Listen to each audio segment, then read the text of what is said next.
ገንዘብ ሓፍተይ مسوار كن كتتفاهم دلك ጭሩ ከይፈለጥት እኮ ኣትፈልጥ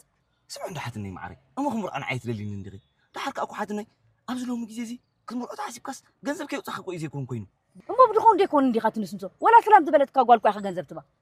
ሓትነይ ልዕባይ ተጋንኒ ሕጂ ማራ ጋኒን ከ ከመይ ከጋኖ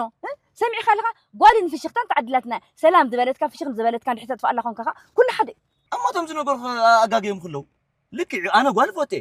ግን ማዕረ ክንዱ እንዳተነስነስኩን ፍሽኽ ዝበለት እንዳሃብክኩም ክንድኺ ኣታስቕበል ኣብ መንገዲ ዘረኸብካያ ጓል ተፅሕ እንዲኩም ካን ትውዕ ዘለኻ በልኣሉ በለኒ ነግረ መገደይ ተተማልኣኹ እንታይ ፀገም ኣለዎ ዲ ከመይ ነግረ መንገዲ ትብለ እንዳ ንቲራቮል እንዳኸድካ እንድሕር ረኸብካ ነኽርያ ዲኩም ካን ከድካ ትብፅሕ ኣታሓትነይ ተኾንክ ዳ ኣኽርያ ኮሞ ብቲራቮል ይኸይድ እዩ አንታ ሱዳ በደቀ ማሕረስ ባጽዕ ይኸይድ እንዲ ገንዘብ ካብ ዲኮን ኣይተጥፋእዮ ነዳዲ ኸ ገንዘብ ከተጥፋእሎ ለኻ ቁርብስና ሓፍተይ ትሕለየላ ይድብለካ ደሎ ዳሓን ኩሉ መፅናሕና ሕጂ ወረግ ናትክ ዘይትገብሪ እንታይ ኸይ ናትክ ከይገበርክ ብዛዕባ ሰብ ትዛረቢ ሉ ከሪ ሰምዖ ደይብለ ናቴራ እንታይ ትፈልጦ ለካ ትፈልጦት ለካ እንድትዛረብ ንስኺ ሳብ ኢሎ ፅቡቕ ትገብርለኺ ኢኺ ንስኽስ ከም ሓቅና ወዲ ኸመ መርዓኽ እምበር ሕጂ ሎ ምስ ደቂ ክዝኣክሉ ምኽርኪ ንዓባታ ኣፍካ ኸንቸሎ ግበረሉ ጋህታፍ ሂወት ዕድመ ኸይድዋ ዝበለካ ሰብ ኣሎ ዲ ኣነ ኸመይ ወፀንን